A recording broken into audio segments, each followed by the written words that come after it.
Hey there, Matt from Boise Black Rifle. I am out here today at Double Tap Range with our project gun. This gun has undergone a couple of changes, one of which was the name. This was previously being known as the Cheap Bastard Tactical, or CBT-15, until my kids and a couple of our coworkers thought that was really funny because CBT also has another meaning, something about ball torture. Anyway, so now this is going to be the CB-15. We've changed a few of the parts on here. We're not going to get into an exact list of what parts are in this gun, but the changes we made should tame down our ejection pattern / overgassing that we were suffering from earlier. Without the can, this thing was throwing rounds at like 2 o'clock. With the can, it was going to 1 o'clock, almost like straight forward. So, made some changes. Going to be doing some shooting, going to be doing some tuning, and we will see if we can get this thing dialed in. And if that does happen, then I'm going to go ahead and shoot it back-to-back comparison to the gun that's serving as the goal for this, which is the Noveske Irregular Defense.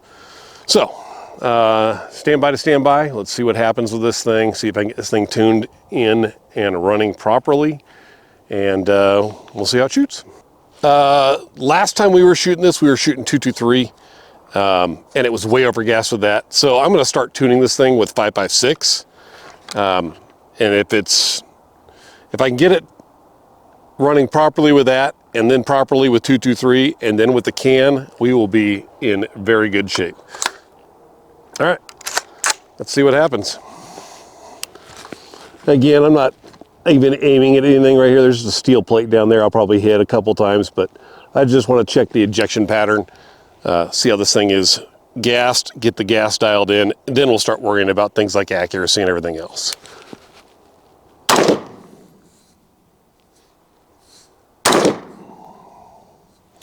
That's looking pretty good right now. That's 330.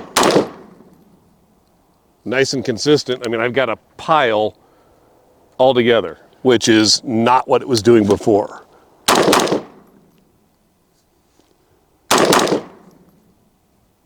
I could put a bucket there and catch this brass. I think we solved our problem.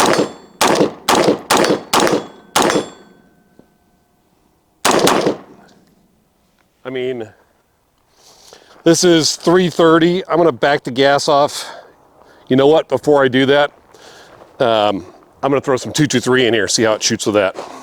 All right, so this is 223, the same stuff we were shooting last time.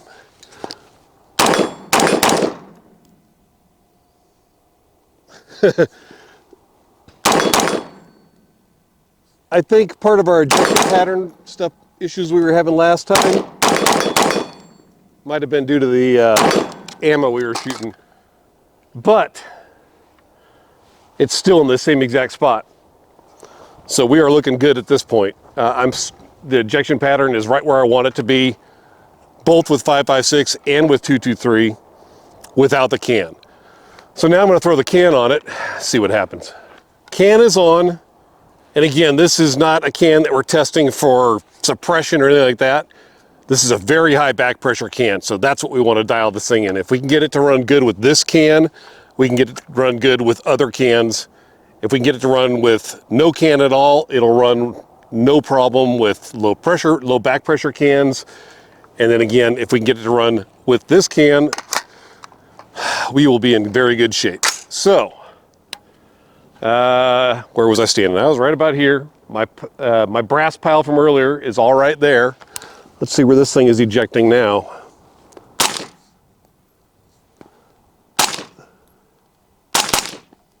Two o'clock. Well, that was weird.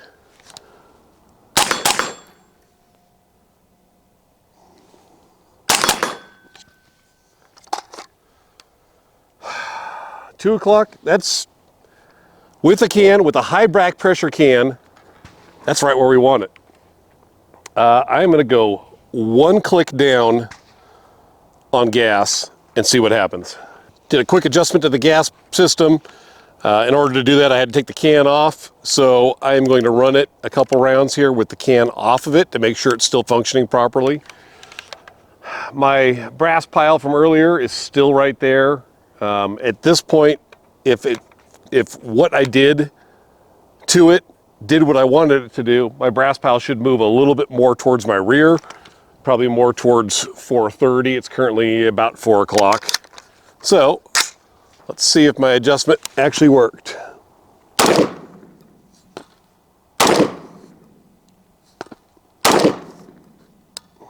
Almost the exact same spot. I am going to make a quick adjustment.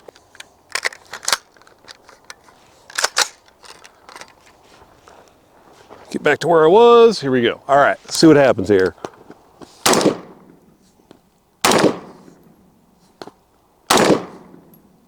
Same spot.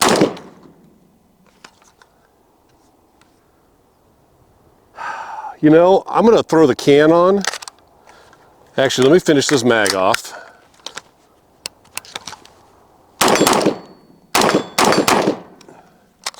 Now let me throw a can on it.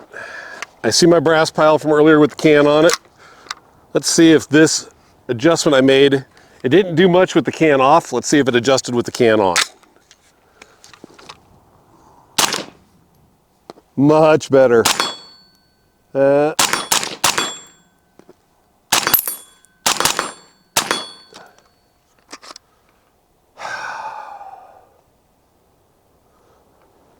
And that, ladies and gentlemen, I think we are dialed in.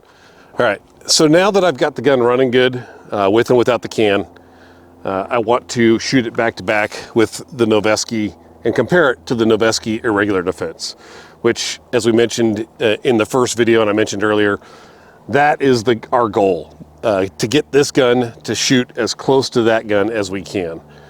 So let's, all right, a couple rounds from this one.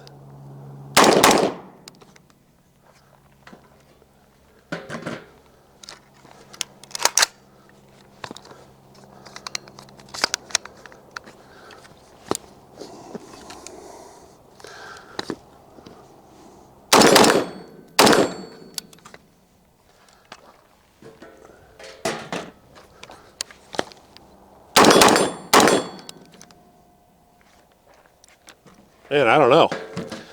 I think the Noveske feels a little bit less recoil, but the gun weighs over a pound more.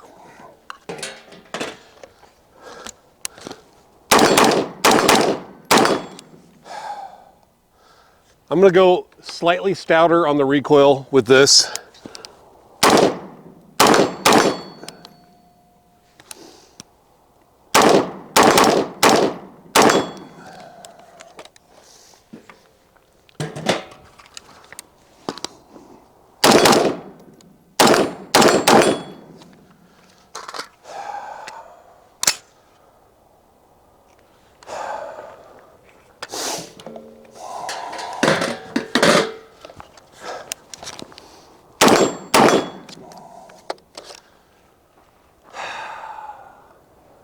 I think we may have actually accomplished our goal.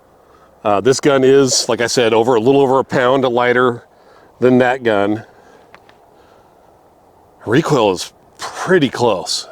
I mean, probably just a little bit stouter on this one than that, but not noticeably. I mean, you could run this thing all day long and not have an issue. Same thing with that. So, again, like I mentioned, this is a long-term project gun that we're coming out with. We're going to put a bunch of rounds through this thing. Probably going to run it in a class to see how it does for like an all-day shooting thing. Either that or run it out for like a two-gun competition. Put a bunch of rounds through it, kind of abuse it, see how it holds up. And then if everything goes well, like so far it is, we'll start producing these things and they will be available in the store. Actually, probably all three of our stores. So, thank you for watching. Come on by the shop, take a look at this thing if you want to, and we'll see you in the store or at the range. Have a good one.